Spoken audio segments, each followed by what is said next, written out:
کیا خوبصورت بات کرتے ہیں اللہ کے بندے حضرت سلطان باؤ رحمت اللہ تعالی علیہ فرمانے لگے، اور دل کالے نالو منہ کالا چنگا، جے کوئی رمز پچھانے، دل کالے نالو منہ کالا چنگا، جے کوئی رمز پچھانے، چھوڑ منہ کالا ہو جائے تو کام چل جاتا ہے، لیکن دل کالا ہو جائے تو تباہی اتر جاتا، دل نہ تیرا سیاہ کالا ہو، مہربانی کر۔ حضرت سلطان باہو رحمت اللہ علیہ کے جو والد تھے ان کا نام تھا حضرت بازید، جاگیردار تھے، دنیا دار تھے، بہت بڑے مالدار تھے۔ فرماتے مذہب کی طرف میرا رجحان نہیں تھا۔ چوتھی شادی کی بی بی راستی کے ساتھ۔ بی بی صاحبہ بڑی نیک تھی۔ بی بی صاحبہ کہتی ہیں میرا دل کرتا تھا میرا خامد بھی نمازی ہو جائے، اور عام دنیا دار نہیں تھے، 7 جاگیروں کے مالک تھے۔ بڑا مشکل ہوتا ہے، پیران نظام کے آستانوں پہ غریب غریب لوگ رہ گئے، میرا 4 جماعتیں پڑھ جائے یا پیسے آ جائیں، انہوں نے تو کسی پیر دی لوڑ ہی کوئی نہیں۔ اور اگر بندہ مالدار ہوتے کئی پیروں دے آپ مرید ہوندے نے، وہ کہتے ہیں مینوں آپ کنے پیر سنوٹ کر دیں۔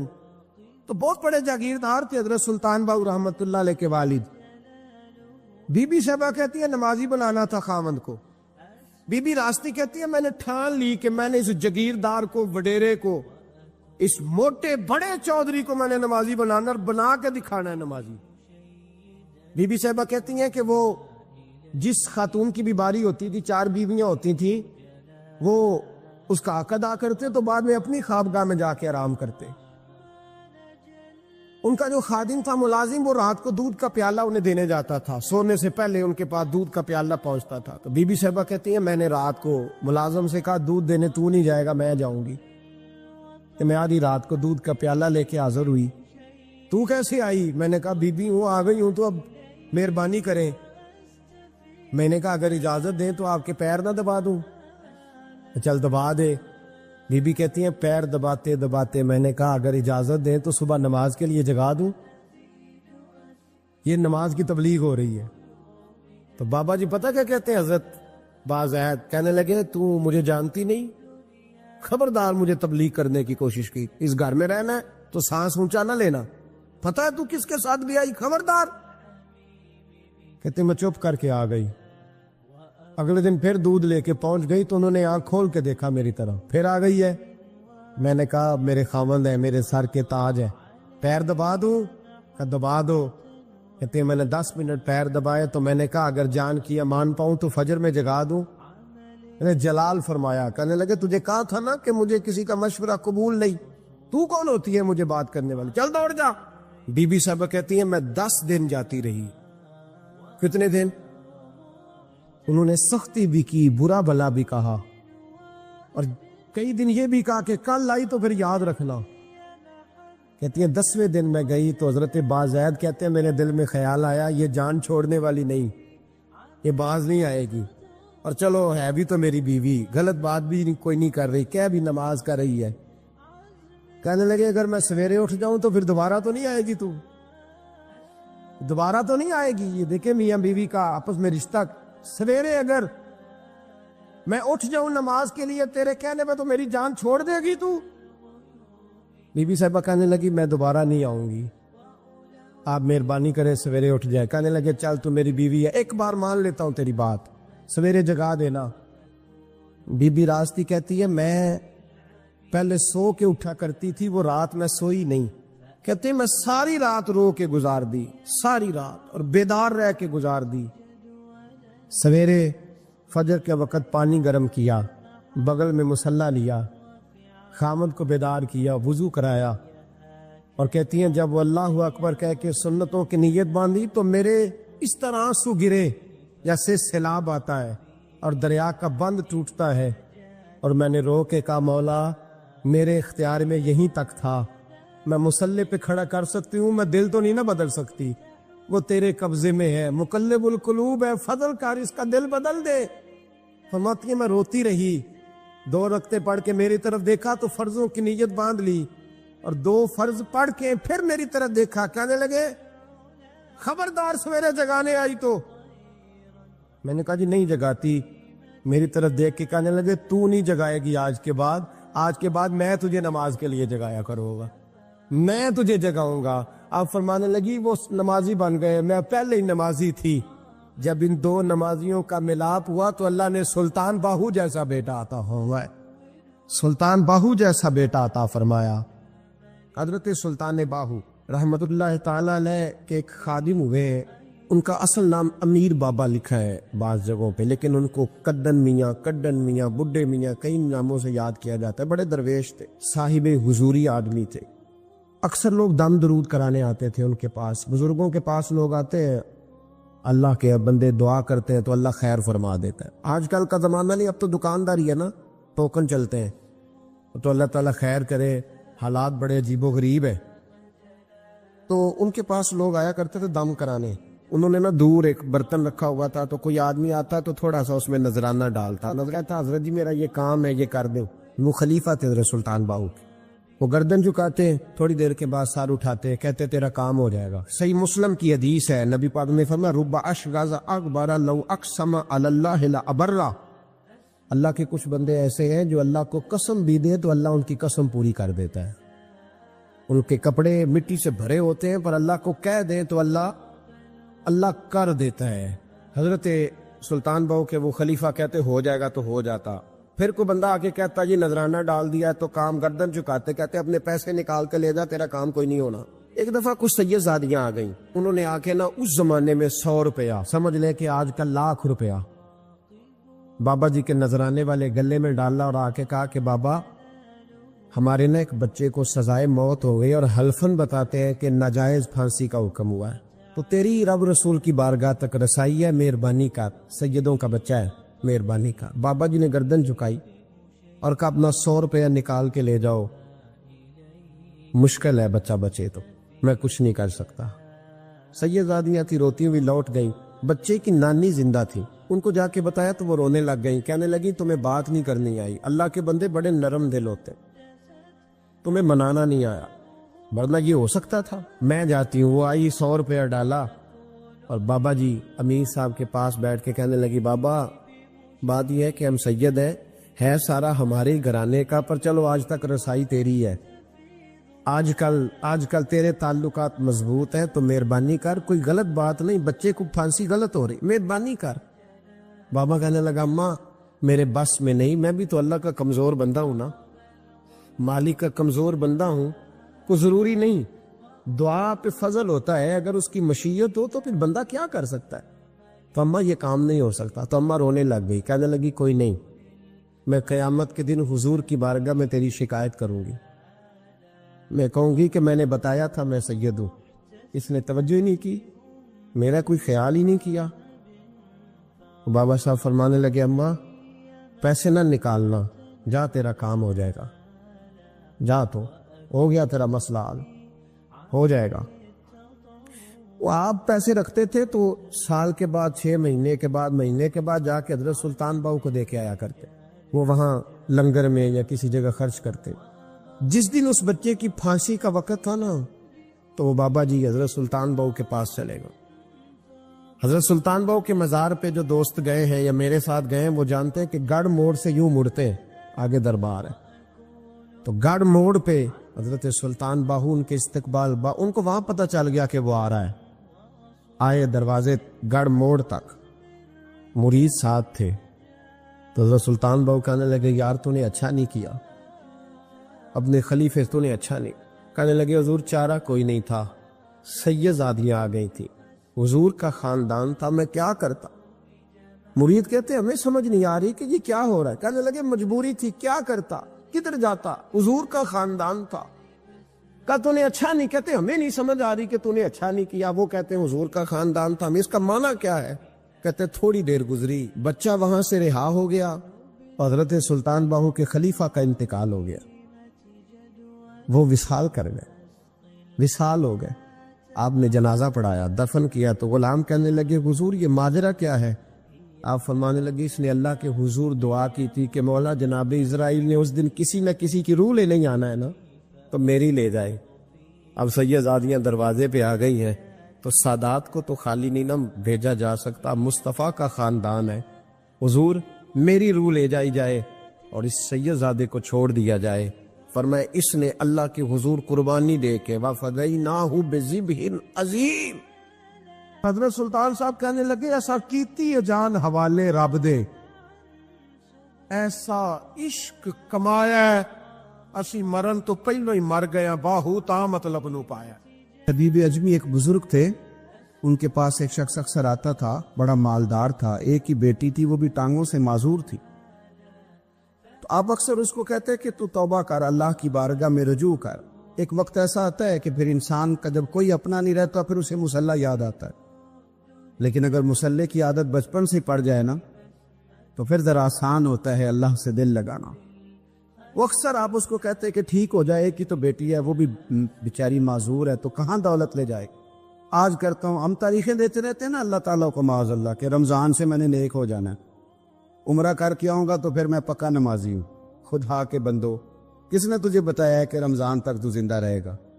کس نے خبر کی کہ عمرہ کرنے تک تو بچے گا؟ حضرت حبیب ادمی اس کو کہتے تو کہتا بڑی جلدی ٹھیک ہو جاؤں گا. ایک دن سویرے سویرے توبہ کرنے آ گیا. آپ نے فرمایا کیا ہوا؟ تو کہنے لگا حضرت جی کل ایک 15 سال کا نوجوان ملا ہے اور مجھے توبہ کرا گیا. مزہ ہی اس عمر میں اللہ اللہ کرنے کا. نبی کریم سے محبت بھی کرنی ہو تو یہی عمر ہے. عشق لگا سی کھیڈاں کھیڈ دی نو تے پھر مینوں کھیڈاں بھول بھول گئیاں. کجل پایا سی میں یار دے ویکھنے نو پھر او دی یاد وچ روندیاں ہی رول گئیاں. حیدر شاہ اس گلی کدے نہ رول دی پر ہن تے رول گئی. جن لوگوں نے ابو جال کو قتل کیا تھا ان کی عمریں بھی 15 سال. ہم تو بڑے ہی نہیں نہ ہوتے ساری زندگی، نہ ہمیں کو بڑا ہونے دیتا ہے، ہم بڑے ہی نہیں ہوتے. یہ تو عمر ہے کچھ کر گزر میں. 15 سال کا نوجوان توبہ کرا گیا. تو حضرت حبیب اجمی کہنے لگے وہ کیسے؟ کہنے لگا حضرت جی میں کل منڈی گیا تھا، مجھے کچھ سامان خریدنا تھا، تو بغداد کے بازار سے میں نے مچھلی خرید لی 10 کلو، باقی بھی سامان تب خود لے جا نہیں سکتا تھا. تو مزدور آپ کو پتہ ہے بیچارے آج بھی سڑکوں پہ بیٹھے. تو مزدور بیٹھے تھے تو ان میں ایک نوجوان 14-15 سال کا، چہرے پہ بڑی روشنی. میں نے اس کو کہا بیٹے مزدوری کرو گے؟ کہنے لگا حضور مزدوری بھی کرتا ہوں، پڑھائی بھی کرتا ہوں، اور جو اللہ کو منظور ہو اس کی عبادت بھی کرتا ہوں. میں نے اسے کہا کہ یہ میرا سامان ہے فلاں جگہ پہنچانا، کیا لوگے؟ کہنے لگا 3 دینار مزدوری. سودا طے ہو گیا، اس نے سامان اٹھا لیا. کہتے ہیں رستے میں ظہر کا وقت ہو گیا. کہنے لگا چچا اگر اجازت ہو تو نماز پڑھ لوں. 15 سال کا تھا. کہتے میں رکھ کے نا وہاں سامان تو پھٹے پہ بیٹھ گیا اور نماز پڑھنے چلا گیا. باقی لوگ دیر سے آئے، وہ بچہ جلدی آ گیا. میں نے کہا بیٹے آپ جلدی آ گئے؟ کہنے لگے نفل چھوڑ دیے، اب یہی نہ سمجھ لے کہ کام چور ہے، میں بعد میں پڑھ لوں گا. کہتے ہیں وہ دوپہر کا وقت، رمضان بھی نہیں تھا. میں اس بچے کو نوجوان گھر لے گیا اور میں نے اپنی بیوی سے کہا کہ بڑا نیک ہے، نمازی ہے. اور راستے میں یہ بھی ہوا ہے کہ میں نے اسے ایک دفعہ کہا ہے کہ یہ مجھے تھوڑی دیر کے لیے دے دو، گرمی بڑی ہے، تمہیں پسینہ آ رہا ہے، میں اٹھا لیتا ہوں. کہنے لگا نہیں چچا میں رزق حلال کھاتا ہوں، اگر آپ اٹھائیں گے تو میں 3 دینار مزدوری پوری نہیں لوں گا، پھر پیسے کم کروں گا. میں نے طے کیا ہے کہ اٹھاؤں گا. تو کہتے ہیں میں نے اپنی بیوی کو بتایا تو بڑی متاثر ہوئی. کہنے لگی دوپہر کا کھانا پک گیا، اسے کو روٹی کھا لے.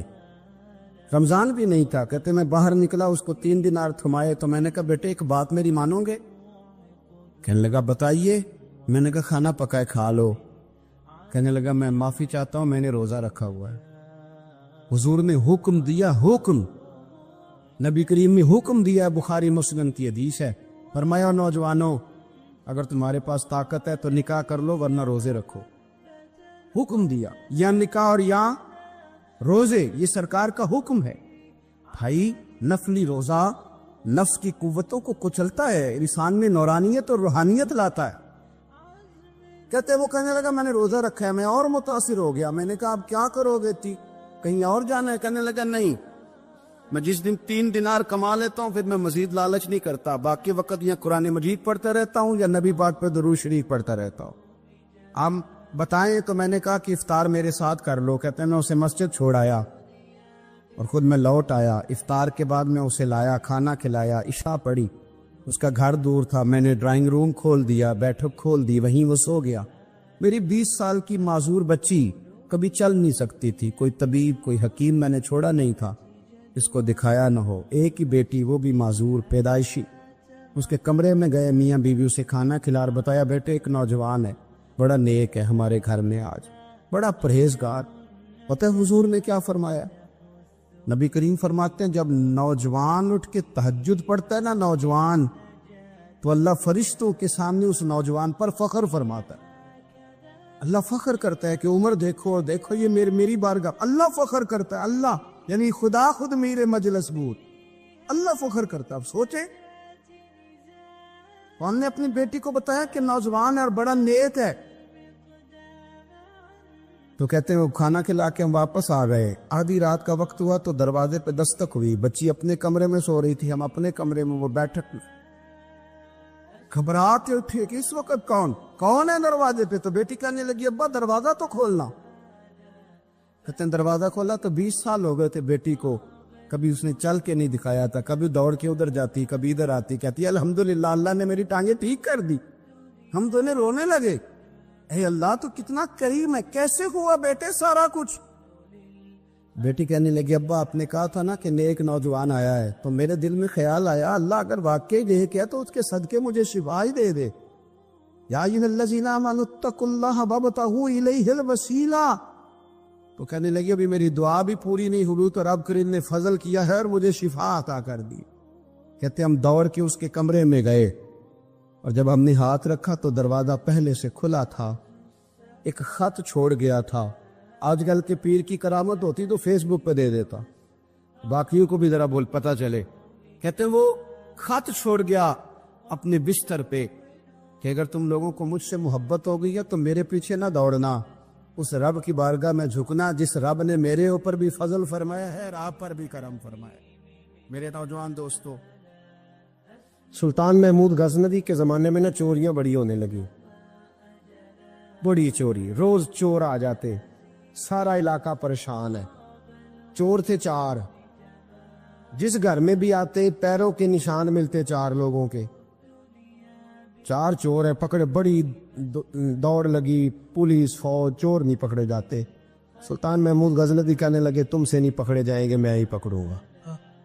کیا کروں گا بولیے گا ذرا؟ میں پکڑ کے لاتا ہوں۔ کہا جناب کیسے؟ فرمانے لگے دیکھ لو پکڑتا ہوں۔ سلطان محمود غزنوی نے نقاب ڈالا چہرے پہ، پرانے کپڑے پہنے، بازار میں نکل گئے، 4 چور کھڑے تھے سامنے۔ سلطان کو دیکھا تو دوڑنے لگے۔ آپ فرمانے لگے دوڑو نا، انا بشر مثلکم، میں بھی تمہارے جیسا ہی ہوں، میں بھی لباس آدمی پہنا جہان آدمی سمجھا۔ وہ مزمل بن کے آئے تھے، تجلا بن کے نکلیں گے۔ لباس آدمی پہنا جہان آدمی سمجھا، مزمل بن کے آئے تھے، تجلا نہ حلیم بید کھلا ہے یہ، نہ مقام چونو چرا ہے یہ، تو خدا سے پوچھ وہ کون تھے تیری عظمتیں جو بڑھا گئے۔ سلطان کہنے لگے نا بشر مثلکم، نہ ڈرو میں تمہاری طرح کا ہی ہوں۔ ان بیوقوفوں نے سمجھا شاید چور ہے، کہا نا میں تمہاری طرح کا ہوں۔ انہوں نے کیا سمجھا؟ شاید لباس آدمی پہنا جہان آدمی، شاید چور ہے۔ انہوں نے کہا چلو جی طاق اداد ہو گئے، پہلے 4 تھے اب بیٹھ گئے، بات چیت ہونے لگی۔ سلطان کہنے لگے یار چور ہو تم بھی، چوریاں کرتے ہو تو کتنی چوریاں آج تک کر لی ہیں؟ کہنے لگے بڑی کی ہیں یار، لیکن کوئی نہیں، تھوڑے سے پیسے ہوتے ہیں 2-4 دن میں ختم ہو جاتے ہیں۔ سلطان کہنے لگا چلو یہ تو بتاؤ کہ کوالٹی بھی ہے تمہارے اندر؟ ایک شخص کہنے لگا جی میرے اندر کوالٹی ہے، جانور بولے تو اس کی بولی سن کے بتا دیتا ہوں کہ یہ کیا کہہ رہا۔ دوسرے سے پوچھا تو بھائی؟ کہنے لگا جی میرے اندر کوالٹی ہے کہ جتنی مرضی اونچی دیوار ہو، رستہ کوئی نہ ہو، میرا کام ہے چڑھ جانا۔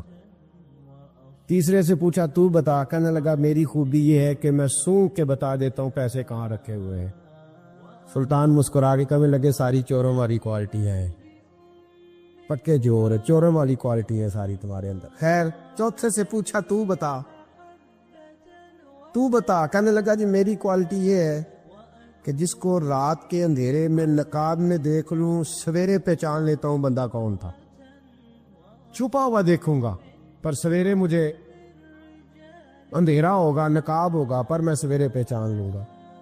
سلطان سے کہنے لگے ہم نے تو بتا دی، آپ بھی بتائیں۔ تو سلطان محمود کہنے لگے میری کوالٹی یہ ہے کہ بندہ پھانسی لگنے لگے، میں داڑھی ہلاؤں تو پھانسی سے اتر جائے گا۔ پھانسی لگنے لگے، میرا کام ہے داڑھی ہلانا، اور بندہ پھانسی سے فارغ۔ میں نے کہا کیا بات ہے؟ کہتے ایڈریس سب کے لے لیے۔ سلطان کہنے لگا یار تھک گئے، چوری ککھ دی دی تے چوری لکھ دی دی، تو آج بادشاہ کا گھر نہ لوٹے۔ روز جو تھوڑی تھوڑی کرتے ہیں تو بڑا ہاتھ مارتے ہیں، کچھ ہاتھ تو آئے نا۔ وہ کہنے لگے یار تو بڑا دلیر چور ہے۔ پہلے دن آیا اتنی دلیری، کہنے لگے چلو آج سلطان کا گھر لوٹتے۔ چلے مامون غزنوی کے گھر کی طرف، جب پہنچے نا دروازے پہ تو کتا بھونکنے لگا۔ جو کہتا تھا نا میں پہچان لیتا ہوں، وہ کہنے لگا کتا کہہ رہا ہے تمہارے اندر ایک بادشاہ بھی ہے، بادشاہ ہے۔ وہ باقی تین کہنے لگے جی بیوقوف ہے، ہم تو ایک جیسے ہیں سارے۔ وہ نے کہا نہیں انا بشر مثلکم، تو پاگل ہے، آج تجھے غلطی لگ گئی۔ دیوار بڑی اونچی تھی، وہ جو کہتا تھا نا چڑھ جاتا ہوں وہ چڑھ گیا، رسا پھینکا باقی بھی چڑھ گئے۔ وہ جو کہتا تھا سو کے بتا دیتا ہوں، اس نے بتا دیا کہ اس کمرے میں خزانہ ہے۔ لوٹا، نیچے آئے، اس کو ایک جگہ پہ لے کے بیٹھے بانٹنے کے لیے۔ سلطان کہنے لگے بیوقوف ہو، کوئی معمولی گھر نہیں لوٹا، بادشاہ کا گھر لوٹا ہے۔ سویرے گلی گلی پولیس دوڑے گی، فوجی دوڑیں گے، ایک سوئی بھی پکڑی گئی تو پکڑے جائیں گے، خزانہ زمین میں دبا دو، بات ٹھنڈی ہوگی تو آ کے اس کو اکھیڑیں گے، بانٹ لیں گے۔ ایڈریس پہلے لے لیے تھے، وہ سب اپنے اپنے گھروں کو چلے گئے۔ سلطان آئے، سپاہیوں سے کہا کہ 4 بندے اٹھا لاؤ، اور فلان جگہ خزانہ دفن کیا وہ بھی اٹھا لاؤ۔ اب قاضی صاحب کی عدالت میں مقدمہ چلا، جرم ثابت ہو گیا، چاروں کو سزائے موت ہو گئی۔ اب وہ چاروں کہتے ہیں 4 تو ہمیں، 5واں کدھر گیا؟ 5واں کدھر ہے؟ انا بشر مثلکم، وہ کہتا تھا تمہاری طرح کہوں، وہ کدھر ہے؟ جس دن پھانسی لگنی تھی نا، توجہ ہے آپ کی، جس دن پھانسی لگنی تھی محمود غزنوی نے کہا کہ پھانسی لگتے وقت پہلے مجھے ملا لینا۔ وہ جب غار جا رہے تھے نا وہاں پھانسی لگنے کے کمرے میں، تو حکم تھا محمود کا، اب ان کو آئے لے کے چاروں محمود غزنوی کے پاس، تو رات کو تو نقاب میں دیکھا تھا، اندھیرے میں دیکھا تھا۔ وہ جو کہتا تھا نا پہچان لیتا ہوں، وہ آگے بڑھا، کہنے لگا حضرت جی پھانسی لگنے لگی ہے، ذرا داڑھی تو ہلا دے، مہربانی تو فرمائے، لگنے لگی ہے پھانسی، مہربانی کرے، مرنے لگے ہیں۔ سلطان محمود کہنے لگے ان کو پھانسی، بس وہ داڑھی ہلی، پھانسی گئی۔ محمود غزنوی نے کہا چوری نہ کرو، دربار میں آ جاؤ، نوکری پہ بیٹھو، جو تنخواہ کہتے ہو دیتا ہوں، چوریاں چھوڑ دو۔ چوریاں بھی چھوڑ دی، بندے بھی بن گئے۔ محمود غزنوی نے بازو تھاما اور اپنے تیر حضرت ابو الحسن خرقانی کے پاس لے گئے، بیعت بھی کرایا، اللہ اللہ بھی سکھائی، ولی بھی بن گئے۔ اب اللہ ابو نور صاحب علیہ رحمہ فرماتے ہیں بس یہی بات ہے، ولی اندر ہی پھرتے رہتے ہیں، اندر ہی گھومتے رہتے ہیں، لوگ سمجھتے ہیں ہمارے جیسے ہی ہیں، بس تعلق ٹھیک رکھنا، قیامت میں پھانسی لگنے لگے گی، ان کی داڑھی ہلے گی، اللہ نجات عطا فرما دے گا۔ دل بے چین اس لیے رہتے ہیں کہ یہ جو پیاس اور جو طلب کرتے ہیں وہ ہم انہیں پہنچاتے نہیں۔ دل بے قرار اس لیے رہتے ہیں کہ یہ رب رسول کی محبت سے ٹھنڈے ہوں گے، ہم ادھر ادھر کی چاہتے لیے پھرتے ہیں۔ ان کے اندر بے قراری اس لیے ہے کہ ہم نے امیدیں لوگوں سے وابستہ کر لی ہیں، جو لوگوں سے نہیں کرنی چاہیے تھی، اللہ رسول سے کرنی چاہیے۔ ہم نے اسباب کو اختیار کرنا ہے، بھروسہ اسباب پر نہیں، بھروسہ تو اللہ تعالیٰ پہ کرنا ہے۔ تو جب تک دیکھیں نا قرآن مجید نے کیا کہا، قرآن مجید نے کہا والذین آمنوا اشد حبا للہ، فرمایا وہ لوگ جو ایمان لے آئے وہ اپنے رب سے شدید محبت کرتے، اپنے رب سے پیار کرتے ہیں۔ ان کے سجدے بوجھ نہیں، ان کے سجدے تو لذت ہیں، انہیں نماز کے لیے لانا نہیں پڑتا، جبر نہیں کرنا پڑتا، ان کے تو دل کھچے چلے آتے ہیں، ان کو تو پیار ہو گیا، رات ساری بیت گئی اور ایک سجدہ بھی مکمل نہ ہوا۔ وہ تو مال چونکہ اللہ نے دیا ہے تو راہ خدا میں خرچ کرتے وقت ان کی طبیعت کسی قسم کا تکلف نہیں محسوس کرتی، کوئی بوجھ نہیں محسوس کرتی، کیونکہ وہ ہر چیز سے بڑھ کر اللہ رسول سے پیار کرتے ہیں، تو یہ چیزیں ان کے سامنے کبھی بھی رکاوٹ نہیں بنتی۔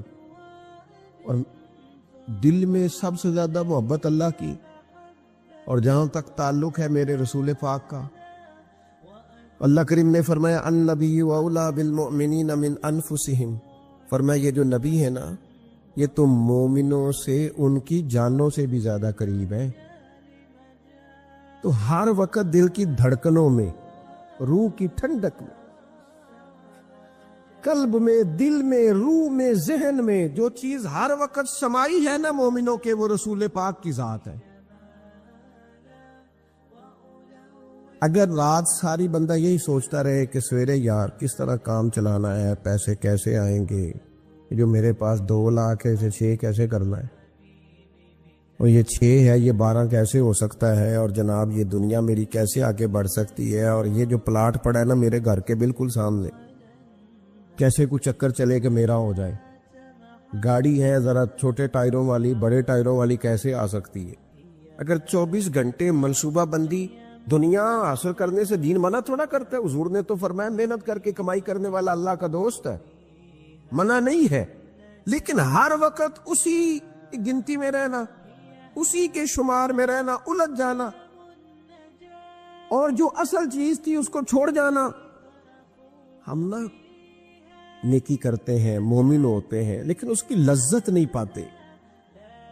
یعنی اگر نماز پڑھ کے بھی بندہ قرار نہ حاصل کرے، اگر وہ خیرات کر کے بھی اس کی ٹھنڈک نہ محسوس کرے، مسجد آ کے، محفل کرا کے، محفل میں بیٹھ کے، پھر بھی اس سے کوئی روحانیت نہ پا سکے، اس نے 20 علماء سنے، اس نے درجنوں خطباء سنے، اس نے ساری زندگی گزار دی، لیکن اس کے دل کی کیفیت ہی نہ بدلی، وہ لذت خاص ہی اسے نصیب نہ ہو، تو پھر اسے سوچنا چاہیے نا کہ دل میں نا اللہ تعالیٰ نے نا ہر چیز 2 بنائی ہے، ہونٹ 2، آنکھیں 2، کان 2، ہاتھ 2، پیر، دل اللہ نے ایک ہی بنایا۔ یہ نہیں ہو سکتا کہ چلو ایک طرف مجھے رکھ لو ایک طرف کسی اور کو رکھ لو، دل ہی ایک بنایا ہے۔ وہ کہتا ہے بس دل ایک ہے تو رب رسول ہی رہیں گے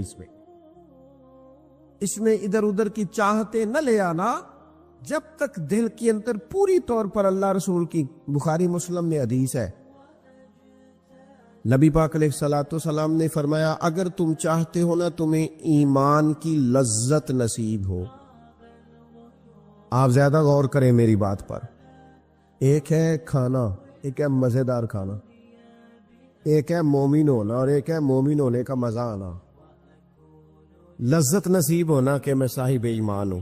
فرمایا اگر تم چاہتے ہو کہ تمہیں ایمان کی لذت نصیب ہو، یہ حدیث آپ نے بولنی نہیں بخاری مسلم میں، اگر چاہتے ہو کہ ایمان کی لذت نصیب ہو تو 3 کام کرو۔ یا رسول اللہ صلی اللہ تعالی علیہ وسلم کون کون سے؟ حضور فرمانے لگے پہلا کام یہ کرو کہ ہر چیز سے بڑھ کر اللہ رسول سے محبت کرو۔ غور کر لینا، یہ جو جھوٹی انا کے بت بنائے ہوئے نا، میری عزت، میری برادری، میری افسری، میرا قبیلہ، میری کرسی، یہ غور کر لینا کہ کرسیاں زیادہ پیاری ہیں، اقتدار زیادہ پیارا ہے کہ اللہ رسول؟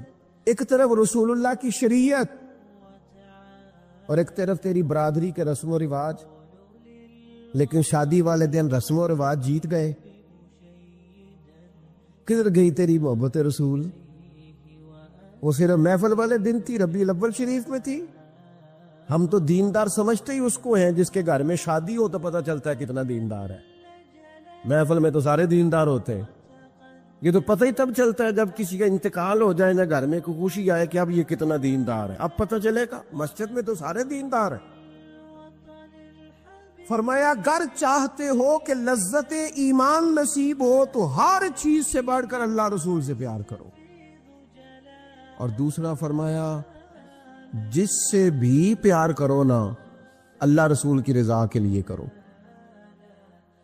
شکریہ کا تکلف بھی چھوڑ دو، وہ میرا احسان مانے گا یہ بھی چھوڑ دو، میری تعریف کرے گا یہ بھی چھوڑ دو، فقط اللہ رسول کی رضا کے لیے رشتے بنانے شروع کرو، مومن ہونے کا مزہ آئے گا۔ جتنے ہم شکوے کرتے ہیں نا رشتہ داروں کے، بھائیوں کے، قبیلوں کے، برادریوں کے، یہ سارے ختم ہو جائے اگر ہم محبت اللہ رسول کی وجہ سے کرنی شروع کر دیں۔ اگر بنیاد اللہ رسول کی رضا ہو تو ہماری طبیعتوں میں کسی کے لیے نفرت پیدا نہ ہو، بے ادبی پیدا نہ ہو، کوئی ایسا ماحول نہ ہے۔ کیوں کہ ہم ڈائریکٹ پیار ہی نہیں کرتے، ہم جس سے بھی پیار کرتے ہیں درمیان میں رب اور رسول کو رکھ کے کرتے ہیں. اور حضور فرماتے ہیں قیامت کے دن رب اعلان کرے گا، اللہ فرمائے گا وہ کہاں ہیں جو دنیا میں میری رضا کے لیے آپس میں پیار کرتے تھے. یا اللہ کیا ملنے والا ہے؟ اللہ فرمائے گا آج میرے عرش کے سائے کے علاوہ سایہ کوئی نہیں. جو دنیا میں میری رضا کے لیے آپس میں پیار کرتے تھے انہیں آج میں اپنے عرش کا سایہ عطا کروں گا. تو اگر ایمان کی لذت چاہتے ہو، ایک تو ہر چیز سے بڑھ کے اللہ رسول سے پیار کریں، ایک جس سے بھی پیار کریں اللہ رسول کے لیے کریں، اور دوسرا فرمایا مومن ہونے کے بعد، کلمہ نصیب ہونے کے بعد، ایماندار ہونے کے بعد کفر کی طرف جانا اتنا ناپسند کریں، اتنا ناپسند کریں جتنا کوئی آگ میں جانا ناپسند کرتا ہے. اتنا ناپسند کریں. اگر یہ ذہن بن گیا پھر لذت نصیب. میں آپ سے عرض کروں میرے عزیزو، ہم نا تھکی تھکی سی زندگی گزارتے ہیں، بور سا وقت گزارتے ہیں، الجھے ذہن رہتے ہیں، بکھری بکھری سوچے رہتے ہیں، ٹوٹے ٹوٹے خیالات، پختگی نہیں باتوں میں، مضبوط نہیں افکار. کسی نے مشورہ دیا تو 10 منٹ کچھ اور سوچ لیا، اگلے سے بات کی تو پھر پچھلے کی بات ختم ہو گئی. اپنی زندگی میں مضبوطی نہیں. او خدا کے بندو، ہمیں تو ایک سادہ سا اسلوب دے دیا گیا ہے کہ تم ہر چیز سے بڑھ کے رسول پاک سے محبت کرو. تو جب پوری طرح وہ محبت نصیب ہو جائے گی، جب پوری طرح وہ چاہت مل جائے گی، جب پوری طرح وہ خلوص نصیب ہو گیا، للہیت مل گئی، اللہ رسول کی بارگاہ نصیب ہو گئی، آپ یقین کریں حضور کی محبت بندے کو پکا کر دیتی ہے، اس کی سوچوں کو مضبوط کر دیتی ہے، اس کے اندر استقامت لاتی ہے. رسول اللہ کی محبت، انسان طاقتور ہو جاتا ہے. میں تقریر نہیں کر رہا، جذبات کا اظہار کر رہا ہوں. میں آپ سے داد نہیں چاہتا، میں آپ کی ذہن سازی چاہتا ہوں.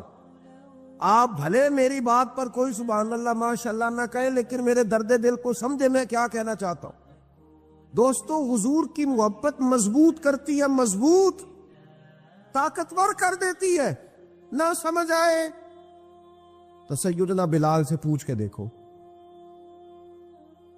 دیکھو، مار پڑتی جاتی ہے، محبت طاقتور ہوتی جاتی، تانے ملتے جاتے ہیں، محبت مضبوط ہوتی جاتی ہے.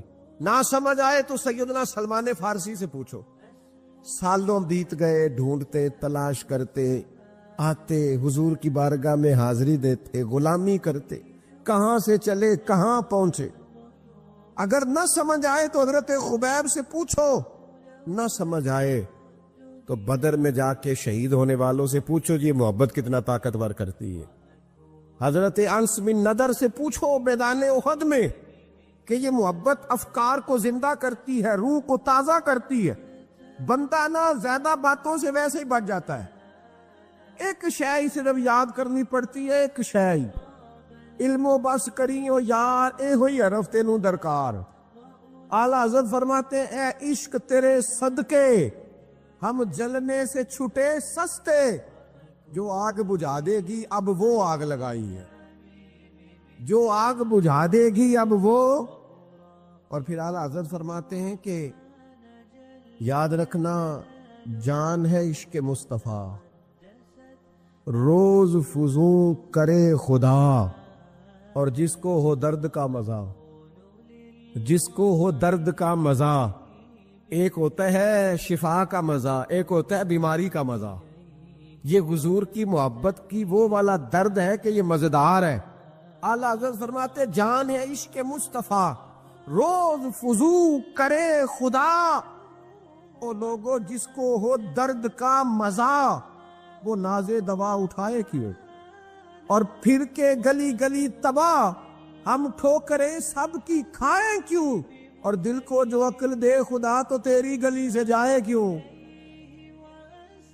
دل کو جو عقل دے خدا تو تیری گلی سے جائیں کیوں. صحابی بیٹھے ہیں نا نبی پاک کی بارگاہ میں، اور دیر سے بیٹھے اور جم کے بیٹھے، بٹھا کے اپنے محبوب کو اپنے پہلو میں. جو لوگ کچھ نہیں کرتے وہ بھی کمال ہی کرتے. دیر سے بیٹھے اور بیٹھے تو نبی کریم نے فرمایا جاؤ کوئی کام بھی کرو. اٹھے ستون کی اوٹ سے ہو کے واپس آ گئے, کہنے لگے یا رسول اللہ آپ کے بغیر دل ہی نہیں لگتا, تو طبیعت ہی نہیں جمتی, کہیں نظر ہی نہیں ٹھہرتی. جب تک آپ اپنے دل کی کیفیات, یار ہمارے بزرگ, ہمیں تو وقت نہیں ملنا چاہیے. اگر ہمارا دعویٰ ہے کہ ہمیں حضور سے محبت ہے تو وقت ہی نہیں ملنا چاہیے. سیرت ساری پڑھ لی ہے ہم نے, حضور کی احادیث یاد کر لی ہیں, نبی پاک کے فضائل پر جو کتابیں لکھی گئی ہیں وہ ہمارے پاس ہیں. کیا آج صبح سے لے کر اب تک 1100 بار درود شریف نصیب ہوا ہے؟ کیا اگر حضور سے محبت ہے تو ہمارے دل میں نبی پاک کی امت کا درد ہے؟ حضور پر نازل ہونے والے قرآن مجید کو ہم نے سمجھا ہے؟ دین اسلام کی روشن تعلیمات کے ہم کتنے قریب گئے ہیں؟ فارغ وقت آپ کیا جی میں آج کل بور ہوتا ہوں, تو بھئی آپ کتاب خریدیں حضور کی سیرت پر, پڑھیں شاہ عبدالحق محدث دہلوی نے کیا لکھا ہے, پڑھیں حضور کے فضائل کمالات, پڑھیں شفا شریف قاضی اعجاز کیا لکھتے ہیں. لیکن زندگی تو ادھر ادھر ضائع ہو رہی ہے. محبت والا تو اپنا ٹائم, یہاں تو کسی کو پیار ہو جائے نا اپنے گھر سے تو قربانی دیتا ہے, کہتا ہے آپ سب لوگ کھائیں گے, میں پردیس میں جا کے کماؤں گا. إن أولى الناس بإبراهيم للذين اتبعوه وهذا النبي والذين آمنوا والله ولي المؤمنين ودت طائفة من أهل الكتاب لو يضلونكم وما يضلون إلا أنفسهم وما يشعرون يا أهل الكتاب لم تكفرون بآيات الله وأنتم تشهدون يا أهل الكتاب لم تلبسون الحق بالباطل وتكتمون الحق وأنتم تعلمون وقالت طائفة من أهل الكتاب آمنوا بالذي أنزل على الذين آمنوا وجه النهار واكفروا آخره لعلهم يرجعون ولا تؤمنوا إلا لمن تبع دينكم قل إن الهدى هدى الله أن يؤتى أحد مثل ما أوتيتم أو يحاجوكم عند ربكم قل إن الفضل بيد الله يؤتيه من يشاء والله واسع عليم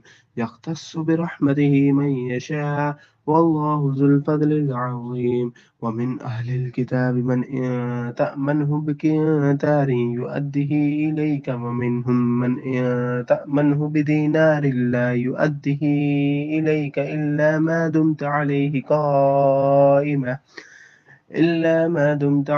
قائمة ذلك بأنهم قالوا ليس علينا في الأميين سبيل ويقولون على الله الكذب وهم يعلمون بلى من أوفى بعهده واتقى فإن الله يحب المتقين إن الذين يشترون بعهد الله وأيمانهم ثمنا قليلا أولئك لا خلاق لهم في الآخرة ولا يكلمهم الله ولا ينظر إليهم يوم القيامة ولا يزكيهم ولهم عذاب عليم وإن منهم لفريقا يلبون ألسنتهم بالكتاب لتحسبوه من الكتاب وما هو من الكتاب ويقولون هو من عند الله وما هو من عند الله ويقولون على الله الكذب وهم يعلمون. پیار ہو گیا نا تو اس نے جدوجہد کی, اس نے عمر گزار دی. ہمیں اگر پیار ہو تو پھر انداز کچھ اور ہو. تھوڑا سا نا اپنی قلبی واردات پر توجہ دیں, اپنے دل سے پوچھیں, ایک تسبیح رکھ لیں ہاتھ میں. جس طرح موبائل ہو نا بندے کے پاس تو چین نہیں نہ لینے دیتا, جس طرح موبائل ہاتھ میں ہو تو چلتا رہتا ہے نا, انشاءاللہ تسبیح بھی ہاتھ میں ہوگی تو درود پاک چلتا رہے گا. یہ کریں یہ کام, حضور کے تذکار جمیلہ, نبی پاک کا تذکرہ, اپنے قلب اطہر میں حضور کی محبت کو. آپ دیکھیں نا کبھی صحابہ کا مزاج, ایک ہوتا ہے بڑے مشورے کرنا اور ایک ہوتا ہے زندگی میں نا ایک حرف یاد کر لینا. صحابہ نے نا ایک سبق یاد کیا تھا کہ جو حضور کہہ دیں گے نا, یہ بڑا مختصر, بڑا جامع, بڑا مزیدار اور سارے پہلوؤں کو اکٹھا کرنے والا سبق ہے. جو کریم کہہ دیں گے نا, لمبی چوڑی دوڑ ہی نہیں, جو حضور فرما دیں گے. حضرت صدیق اکبر سے پوچھا آپ کو پسند کیا ہے, کہنے لگے حضور آپ کو دیکھتے رہنا. میرا دل کرتا ہے میری بیٹی گھر میں خدمت کرے، حضور میرا دل کرتا ہے اللہ مجھے مال دیتا رہے، میں آپ کے قدموں پہ قربان کرتا رہوں۔ سانو تے قید سجن دا گہنا ہے، وہ جینجے رکھے ایسا اونج رہنا ہے۔ ہم نے نہ طے کر لیا ہے، ہم نے ادھر ادھر ایک مختصر سے سبق یاد کر لیا۔ آپ یاد رکھیں ہمارے پاس کوئی نہ کوئی لذت ہے، کسی نہ کسی چیز کے پیچھے دوڑ رہے ہیں، ہر بندہ دوڑ رہا ہے، کچھ مان کے دوڑتے ہیں، کچھ نہ مان کے دوڑتے ہیں، لیکن دوڑ لگی ہوئی ہے۔ آپ یقین کریں میں ایسے لوگوں کو بھی جانتا ہوں جو ڈھونڈ کے محفل میں جاتے ہیں، آج میں نے اپنے نبی کی نعت سنی ہے۔ میں ایسے لوگوں کو بھی جانتا ہوں جن کو کتاب مل جائے نا، ٹائٹل پہ لکھا ہو حضور کا تذکرہ ہے، دوڑ کے خرید لیتے ہیں۔ میں نے دیکھا ہے کہ حضور کے میلاد پاک میں وہ یوں خرچ کرتے ہیں کہ جیسے بس پوری کیفیت طاری ہو گئی۔ نبی پاک کی نسبت جہاں نظر آئی، حضور کے اصحاب کی بات آئی یا اولاد کی بات آئی، امت کے اولیاء کی بات آئی یا علماء کی بات آئی، دین کے طلباء جو مدرسوں میں پڑھتے ہیں ان کی بات، جہاں جہاں ذکر آیا ہم نے نہ کبھی قطرے پہ غور کیا اور نہ دریا دیکھا، بس جہاں تیری جھلک دیکھی وہیں ڈوب گئے۔ اپنے دل میں اس محبت کو پیدا کریں۔ میں آپ سے عرض کروں، اولادیں بھی پریشان ہیں ہماری،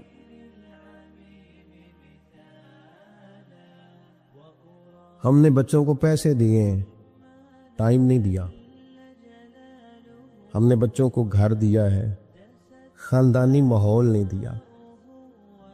اب شکوہ صرف بچے سے نہیں کہ وہ موبائل پہ ہے، ابا بھی تو موبائل پہ ہی ہے نا، وہ بھی تو نہیں نا چھوڑ رہا۔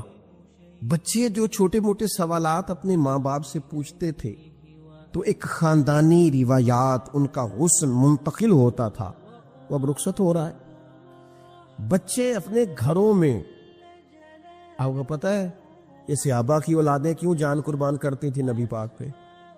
انہوں نے گھر میں جو دیکھا تھا نا اپنے ماں باپ کو کرتے، تو وہ تیار تھے، ایک سے ایک بڑھ کر تھا۔ حضرت عمر بن جموح جنگ میں آئے تو چاروں بیٹوں سمیت آئے، اولادیں ساتھ آئیں ان کی، کیوں؟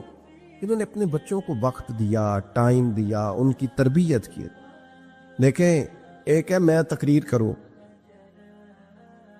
تقریر سے بھی بچے سیکھیں گے، ایک ہے کہ جو ان کا باپ کرتا ہے۔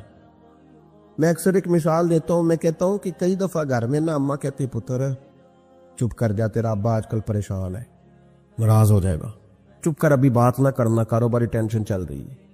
ہوتا ہے کہ نہیں؟ پتر آج نہ بات کرنا، آج تیرے ابا جی کا موڈ نہیں ٹھیک، ہوتا ہے نا؟ تو کبھی کبھی یوں بھی ہونا کہ ابا بستر میں رو پڑے تو پتر اٹھ کے جا کے پوچھے اماں جی خیر ہے، تو اماں بھی رو پڑے، اماں بتاؤ تو صحیح ہوا کیا؟ آپ تو اماں کے پتر تمہارے باپ کو نا حضور کا مدینہ یاد آ رہا ہے۔ آپ یقین کریں یہ رنگ اولاد پہ وہ رنگ چڑھائے گا، یہ انداز وہ انداز سکھائے گا۔ ابا پیسوں کے لیے تو روز روتا ہے، زمینوں جائیدادوں کے لیے روتا ہے، میرا کاروبار نہیں چلتا روتا ہے، کاش یہ کبھی حضور کی محبت میں روئے، یہ کبھی اس درد سے تڑپے، کبھی اس کی وہ کیفیت بنے، تو بچے کو کہنا نہیں پڑے گا اپنوں کے تو آنسو دیکھ کے بندے کے آنسو آ جاتے ہیں۔ کسی نے حضرت سید احمد کبیر رفاعی سے پوچھا کہ بابا اتنا بڑا درجہ، اتنا بڑا مقام کیسے ملا؟ تو بابا جی کہنے لگے زندگی میں کبھی کسی کو حقیر نہیں سمجھا، کسی کو کبھی حقیر، کبھی کسی کو اپنے سے کم تر نہیں سمجھا، تو اللہ نے، لیکن نا اگر آپ نہیں سمجھیں گے تو اس کے لیے بھی آپ کو عنوان مل جائیں گے، اور اگر سمجھنا ہے اپنے آپ کو بڑا تو اس کے لیے بھی موقع مل جاتے۔ حضرت شفیق بلخی بہت بڑے صوفی بزرگ ہوئے پر نوجوان تھے، جوانی میں ہی اللہ نے بڑا مرتبہ دیا۔ حضرت عبداللہ بن مبارک بوڑھے تھے، دونوں ایک محفل میں اکٹھے ہوئے۔ اب بغداد سارا ماننے والا تھا اور دونوں کا ماننے والا تھا۔ آخر میں دعا بزرگ کرایا کرتے تھے محفل کے اختتام پر۔ حضرت شفیق بلخی جناب عبداللہ بن مبارک سے کہنے لگے آپ دعا کریں، آپ دعا کریں، آپ بزرگ ہیں، اب جس نے جو ماننا ہے اسے اس کے لیے عنوان بھی مل جائے گا۔ حضرت سیدنا عبداللہ بن مبارک کہنے لگے بیٹے تو دعا کر، تیری عمر تھوڑی ہے، تیرے گناہ بھی تھوڑے ہیں، تیری عمر تھوڑی ہے، تیرے گناہ بھی تھوڑے ہیں، تو سیدنا شفیق بلخی کہنے لگے نہیں حضور آپ دعا کریں، آپ کی عمر زیادہ ہے تو نیکیاں بھی تو زیادہ ہی ہے نا، نمازیں بھی تو آپ کی زیادہ ہے نا، روزے بھی تو زیادہ، رمضان بھی تو آپ کی عمر میں زیادہ ہے نا، آج بھی تو آپ نے زیادہ۔ اگر آپ نے کسی کو اپنے سے بڑا سمجھنا ہے تو عنوان آپ کو مل جائے، چھوٹا سمجھنا ہے تو اس کے لیے بھی عنوان آپ کو۔ بات تو یہ ہے کہ آپ کیا کرنا، اگر آپ کسی کو حقیر سمجھنا چاہتے ہیں تو بات ختم ہو گئی۔ سید احمد کبیر رفاعی فرماتے ہیں زندگی بھر کبھی کسی کو حقیر نہیں سمجھا، اللہ کی ساری مخلوق کی کیا بات ہے۔ اللہ قرآن میں کہتا ہے ان اللہ لا یستحی ان یضرب مثلا ما بعوضۃ فما فوقها، اللہ شرم نہیں کرتا کہ ایک مچھر کی مثال بیان کرے یا اس سے بھی کم تر۔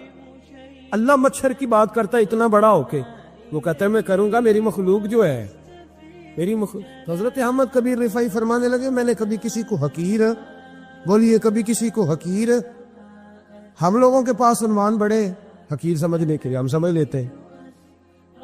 امیر آدمی کہتا ہے غریب محنت کیوں نہیں کرتا، محنت کرے امیر ہو جائے گا، عنوان ہوا کہ نہ تنقید کرنے کا۔ 4 بچے ہیں کریں کمائی امیر ہو جائیں گے، اب وہ حقیر سمجھ رہا ہے غریب کو، غریب بھی امیر کو حقیر سمجھتا ہے، وہ بھی کہتا ہے جو اس نے کمایا سارا ہی حرام ہے، جائز ایک پیسہ نہیں، اس نے بھی حقیر سمجھ لیا۔ یعنی وہ یہ کہہ رہا ہے کہ میں حلال کھاتا ہوں، یہ امیر حرام کھاتے ہیں، تو بات ختم ہو گئی، اس نے بھی حقیر سمجھ لیا، اس نے بھی حقیر سمجھ لیا۔ اب عنوان ہی تھا نا، اگر عنوان بدل لیتے تو بات بن جاتی۔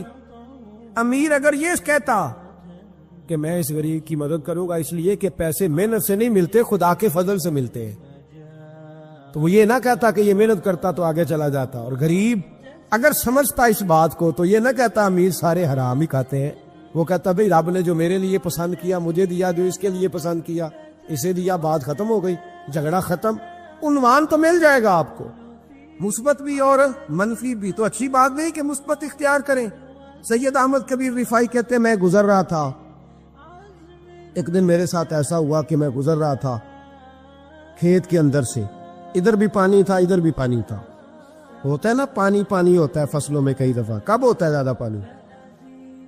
نہیں جب کدو کری ہے جی، اور جب کدو کرتے ہیں نا تو دونوں جانب پانی بھرا ہوتا ہے نا جی، وہ ٹریکٹر بھی پانی میں چلتا ہے، میں پینڈو ہوں نا مجھے زیادہ پتا ہے کیا حالات ہوتے ہیں، تو وہ ادھر بھی پانی ادھر بھی پانی، تو درمیان میں سے وہ مڈیر ہوتی ہے چھوٹی سی، بات ٹاکی تھا اپنی زبان ہے، تو کہتے ادھر بھی پانی تھا ادھر بھی پانی تھا۔ سید احمد کبیر رفاعی کہتے ہیں میں گزر رہا تھا، عصر کی نماز کا ٹائم ہو گیا، میں جلدی جلدی جا رہا، سامنے سے کتا آ گیا۔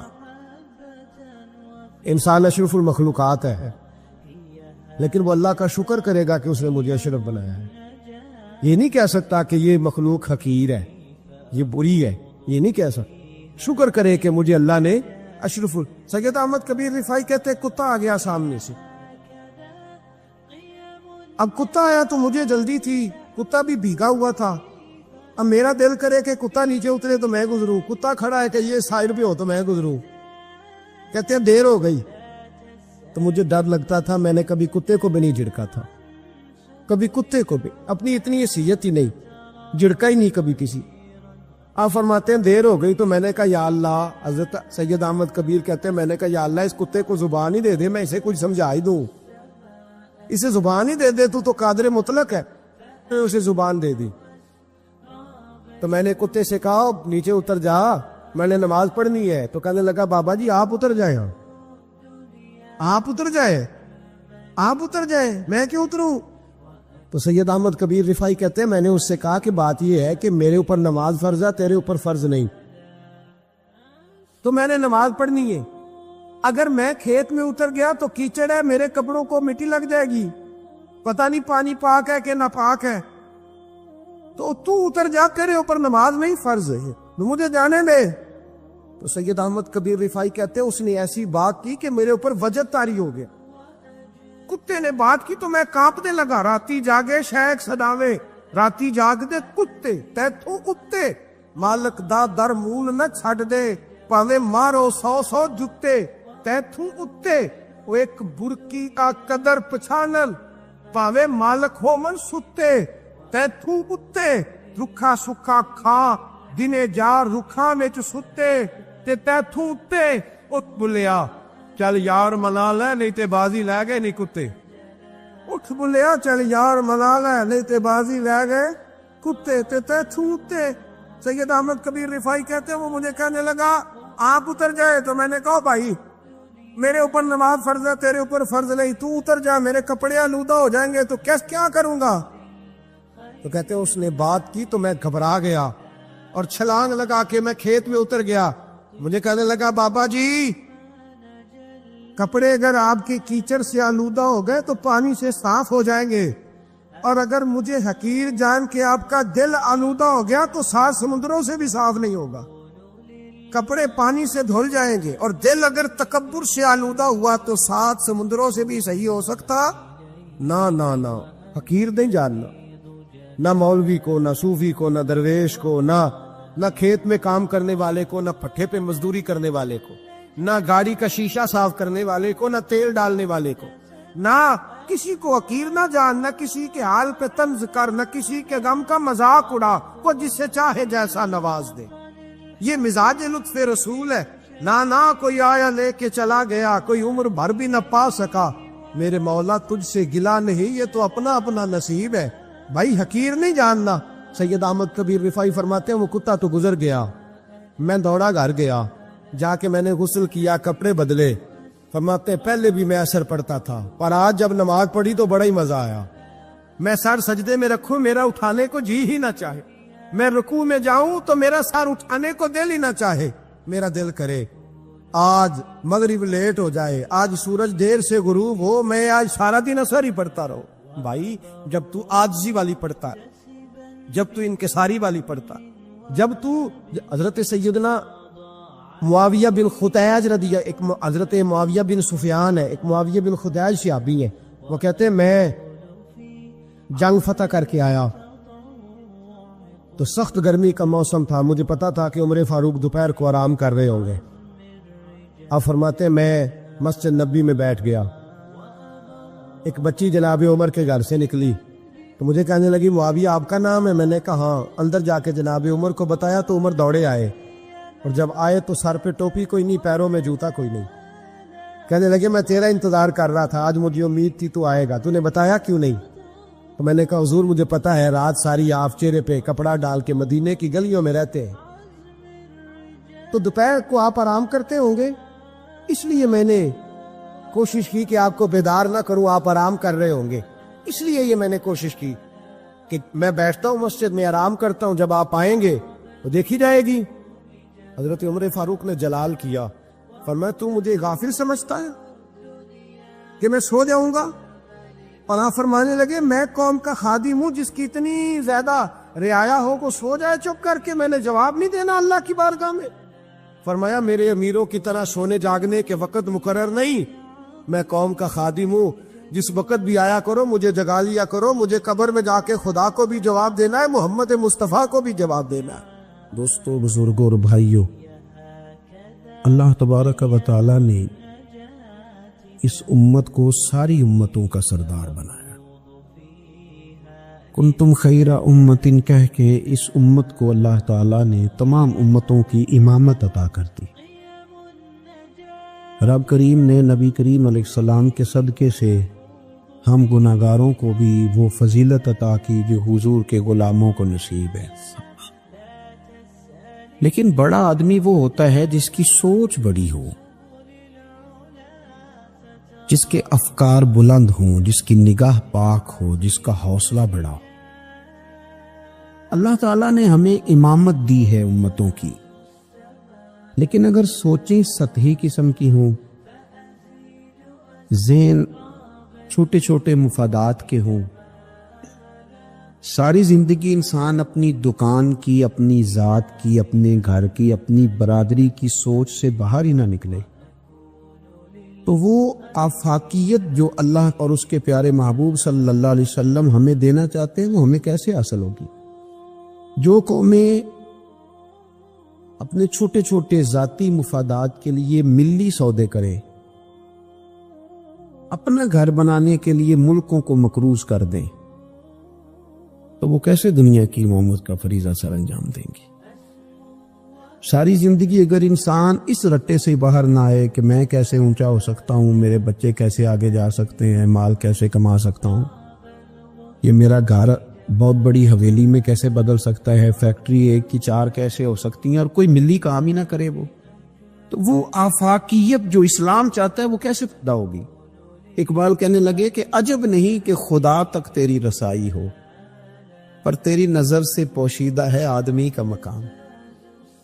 تو بندے کو ہی نہیں سمجھ سکا تو وہاں تک تو کیا جائے گا؟ جب تک سوچوں میں وسعت نہیں آتی۔ دیکھیں نا، ڈاکٹر اقبال ہمیں کہتے ہیں کہ بازو تیرا توحید کی قوت سے قوی ہے، تو وطنوں میں سرحدوں میں اپنے آپ کو قید نہ کر،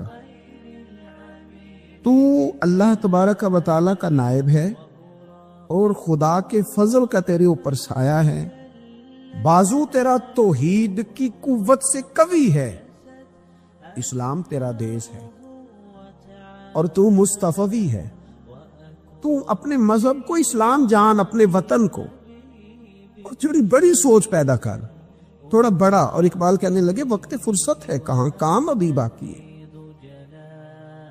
ابھی آرام سے بیٹھ گئے ہو، ابھی آرام سے بیٹھ گئے ہو، ابھی تو دنیا میں رسول اللہ صلی اللہ علیہ وسلم کے نظام کے جھنڈے کو بلند کرنا تھا، حضور کی آفاقی تعلیمات سے پوری دنیا کو تم نے روشناس کرانا تھا۔ اقبال کہنے لگے وقت فرصت ہے کہاں، وہ کام ابھی باقی ہے، نور توحید کا اتمام ابھی باقی ہے، بھی تو آگے بڑھنا تھا۔ لیکن سطحی سی سوچیں، چھوٹی چھوٹی باتیں، مثلا امیر دولت کے چکر میں اور غریب اس کمزوری کے احساس میں کہ میں تو غریب ہوں جی، میں تو، غریبی کو بیچا تو نہیں نہ جاتا، غریبی کوئی فار سیل تو نہیں ہوتی، غریبی وہ زخم تو نہیں جسے دکھا دکھا کے بندہ پیسے وصول کرے۔ آپ اپنی غریبی کو بھی کیا سیل کریں گے، اپنے آنسو بھی بیچیں گے کہ میں چونکہ کمزور ہوں تو لہذا فٹافٹ میری بولی لگا دی جائے، لا یسألون الناس الحافا۔ قرآن کہتا ہے انہیں بڑی بھی ضرورت ہو تو پھر بھی لپٹ لپٹ کے سوال نہیں کرتے، ان کی سوچیں بڑی ہوتی ہیں۔ وہ کہتے ہیں بندے کیا دے سکتے ہیں، سیٹھ کیا دے سکتے ہیں، نواب کیا دے سکتے ہیں، اللہ رسول سے مانگیں گے، ان کی بڑی سوچیں ہوتی ہیں۔ وہ شاعر تھا نا ایک بیچارہ، شاعر ناراض نہ ہو جائیں، یہ بھی بیچارے قابل رحم ہوتے ہیں، ساری دنیا سو رہی ہوتی ہے تو یہ چھتوں پہ پھر رہے ہوتے، کہتے ہیں آمد ہو رہی ہے، تو یہ بھی ایک عجیب بعض اوقات کیفیت بن جاتی ہے۔ تو اس کی بھی حالت کچھ تھوڑی زیادہ ہی پتلی تھی، کپڑے بھی پھٹ گئے، کسی چوک میں مکھیاں بھنک رہی تھی، تو کسی نے سمجھ لیا کہ شاید غریبی بیچے گا۔ ایک بندہ سیٹھ گزرا تو 5 روپے پھینک گیا، تو شاعر اسے کہنے لگا یہ اٹھا اپنے پیسے لے جا، کہنے لگا وہ آپ کو اس لیے دیں کہ آپ کو ضرورت تھی، بڑا خوددار آدمی تھا، کہنے لگا اگر ضرورت ہوگی تو میں رب سے مانگ لوں گا، اللہ سے مانگ لوں گا ضرورت پڑے گی تو۔ یہ آرزوئے کرم اور میں آپ سے کروں، یہ آرزوئے کرم اور میں آپ سے کروں، یہ بھیک اس کو دی دی ہے جس کا خدا نہ ہو، میں مانگ لوں گا اللہ رسول مجھے دیتے ہیں۔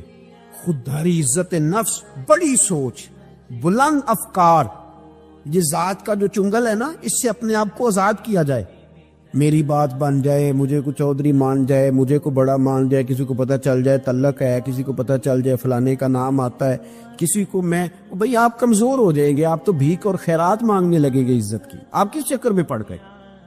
آپ اپنے ذہن کو بڑا کرے، نگاہ کو بلند کرے، معاملات اس طرح کے کریں۔ دیکھیں قرآن مجید کیا فرماتا ہے، اللہ کریم نے فرمایا کہ بندوں کی شان یہ ہے کہ وَيُطْعِمُونَ الطَّعَامَ عَلَىٰ حُبِّهِ، وہ لوگوں کو کھانا کھلاتے ہیں پر اللہ کی محبت میں کھلاتے ہیں، کھلاتے لوگوں کو ہیں، پیار پانا چاہتے ہیں رب کا۔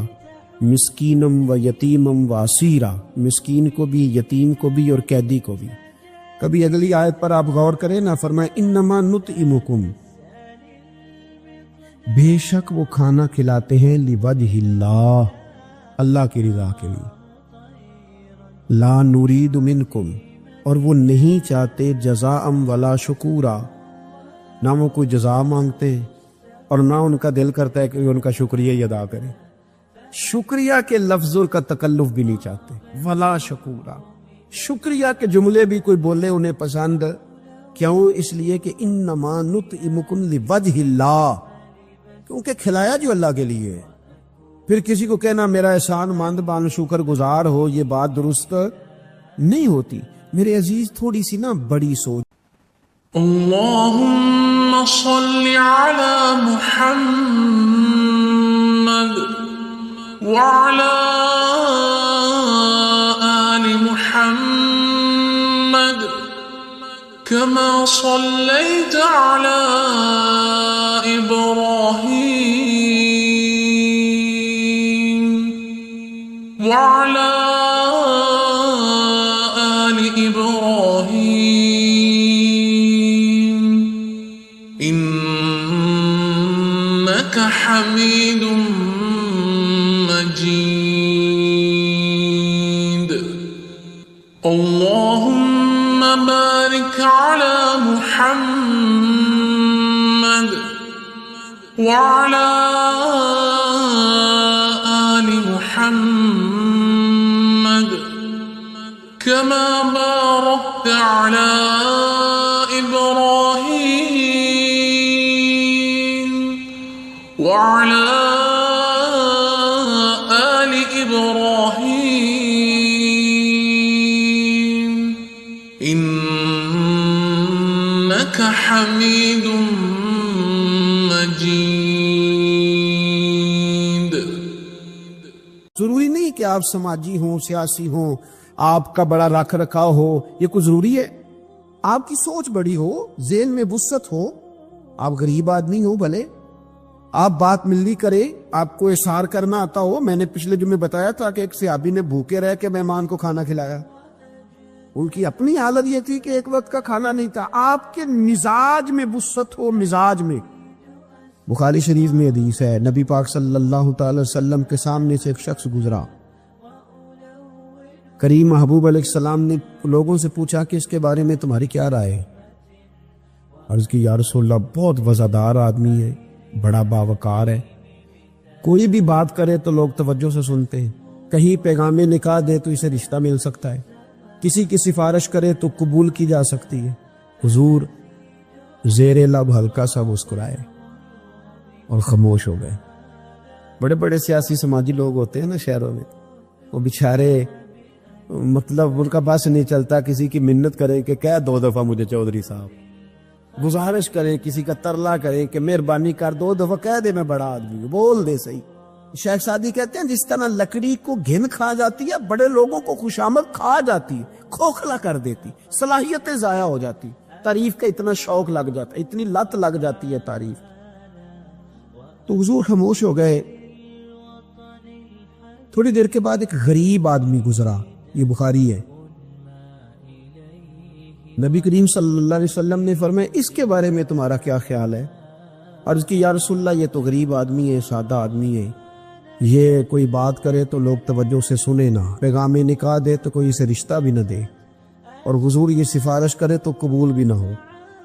ایک بندہ پہلے گزر گیا جس کے بارے میں یہ تھا کہ بڑا جناب، لوگ اس کو جانتے، اس کی بات سنی جاتی، سفارش مانی جاتی، پیغام نکاح دے تو رشتے ملتے۔ اس کے بارے میں بالکل دوسرا مترادف اور الٹ تبصرہ کیا گیا، یا رسول اللہ یہ غریب آدمی ہے، اس کی وہ وزاداری نہیں۔ اب نتیجہ حضور نے بیان کرنا تھا، رزلٹ نبی پاک نے دینا تھا۔ حضور فرمانے لگے وہ جو تم نے کہا نا کہ بڑا وزادار ہے اور سفارشیں مانی جائیں اور پیغام نکاح قبول کیے جائیں، فرمایا اس طرح کے بندوں سے زمین ساری بھر بھی جائے تو پھر بھی یہ جو غریب گزرا ہے نا، یہ ان سب بندوں سے زیادہ افضل ہے۔ آپ کا کیا خیال ہے کہ نام کی تختیاں زیادہ لگی ہوں تو بندے کا رعب زیادہ ہے، اس نے بڑے افتتاح کیے ہوں تو اس کا رعب زیادہ ہے؟ تو میرے عزیز آپ بڑی سوچ، وسعت والی، بڑا کلیجہ، بڑا حوصلہ۔ نبی پاک صلی اللہ تعالی علیہ وسلم نا بڑی باتیں ارشاد فرماتے تھے حضور کی، کوئی ایک حدیث بھی، کبھی ایک حدیث پر بھی غور کرو گے تو عالمی سوچ ملے گی آپ کو، آفاقی بات، اس میں دنیا کی ساری حکمتیں پنہا نظر آئیں گی آپ کو۔ لیکن مسلمان اپنی گلی سے باہر نہیں آتا، اپنی برادری سے باہر نہیں آتا، اس کو یوں لگتا ہے کہ میرے گھر پیسے آ گئے نا، ایسی ہوا چلی ہے کہ ہر شخص سوچتا ہے اور تمام شہر جلے، بس ایک میرا گھر نہ جلے۔ حالانکہ سارے جل گئے تو کس کے ساتھ زندہ رہے گا؟ بستیاں اجڑ گئی تو کدھر جائے گا؟ آپ اپنی مزاجوں کے اندر وہ وسعت لائیں، وہ بڑائی پیدا کرے. اٹھ باندھ کمر کیوں ڈرتا ہے پھر دیکھ خدا کیا کرتا ہے. درویش نے لکھا ہے، وہ کہتے ہیں ایک شخص نے نا، بس تمثیل سمجھانے کے لیے ہوتی ہے نا مثالیں. ایک شخص کسی چیز کی تلاش میں تھا، وہ چیز پہاڑوں پہ ملتی تھی. پہلے بھی کئی لوگ گر گئے، سمجھ لیں کوئی پھل تھا، کوئی جڑی بوٹی تھی، کوئی چیز تھی، پہاڑ بڑا اونچا تھا، وہاں سے ملنی تھی. یہ بھی گیا اس کی تلاش میں. تو یہ جب ایک پہاڑ پہ چڑھا تو ڈھلان تھی، پاؤں پھسل رہے تھے. اس نے ہمت نہیں آ رہی، اس نے نا کدال پکڑا، سامان پکڑا لوہا کاٹنے کا. اس نے وہ پہاڑ کاٹ کے تو وہاں 50-60 سیڑھیاں بنائی. پھر اگلے پہاڑ پہ گیا تو وہاں بھی پیر پھسلتے تھے، ڈھلان تھی، چڑھا نہیں جا سکتا. اس کو بھی کاٹا، 50-60 سیڑھیاں بنائی. تیسری پہ گیا تو اس کو بھی کاٹا، سیڑھیاں بنائی. اب بڑے زمانے لگ گئے، کمزور ہو گیا، بوڑھا ہو گیا، موت کا وقت آ گیا. کسی پوچھنے والے نے کہا کہ تجھے ملا کیا؟ 3 پہاڑ کاٹ کے تو نے سیڑھیاں بنائی، تو پہنچ سکا نہیں، ملا کیا؟ کہنے لگا تمہیں پتہ ہی نہیں میں کامیاب کتنا ہوا ہوں. میرے اکیلے نے وہ چیز نہیں پانی تھی، اس کو پورے شہر کی ضرورت تھی. جہاں تک میں نے بنا دیا ہے نا، اب جو سفر شروع کرے گا اسے اگلا سفر شروع کرے گا. او میں نے 3 سیڑھیاں تو زندگی میں بنا دی ہے نا، 3 تو میں نے بنائی ہیں. اب جو سفر شروع کرے گا وہ اس سے، اور میں کامیاب ہو کے جا رہا ہوں، میں نے اپنے حصے کا کام کر دیا. میں یہی کر سکتا تھا، یہی مالی دا کم پانی دینا، او تے پر مشکاں پاوے. اگو خالق دا کم پھل پھل لانا، لاوے یا نہ لاوے تو ڈیوٹی تو کرنا، اپنی تو ڈیوٹی نہیں کرتا. ایک بابا جی بوڑھے تھے، ہاتھ کانپ رہے تھے ہاتھ، تو درخت لگا رہے تھے. ایک سیانا بندہ گزرا، اس نے کہا بابا جی نا آپ نے پھل کھانا ہے، اتنی محنت کی کیا ضرورت ہے؟ وہ کہنے لگا پتر ہمارے پچھلوں نے لگائے تھے نا، ان کے پھل ہم نے کھائے ہیں. ہم سوچتے ہیں کہ ہم خود غرض نہ مر جائیں، ہم بھی کوئی پھل لگا دیں، چلو آنے والی نسلیں ہی کھا لیں گی. میں اگلی نسل کا سوچ رہا ہوں. بھائی ملی سوچے، قومی آپ کچھ تو کر جائیں ایسا کہ پھر آنے والوں کو صفر سے نہ شروع کرنا پڑے. کوئی تو ایسی منزل ہو، کوئی تو ایسا رستہ ہو، کچھ تو آپ بنا کے دے جائیں، کچھ تو آپ کر جائیں. امام بخاری ہمیں بخاری بنا کے دے گئے، انہوں نے کہا لو میں تمہیں حضور کی سیدی سے جمع کر کے دے رہا ہوں، اب تشریح کرتے رہنا، اب پڑھتے رہنا، قیامت تک سناتے رہنا.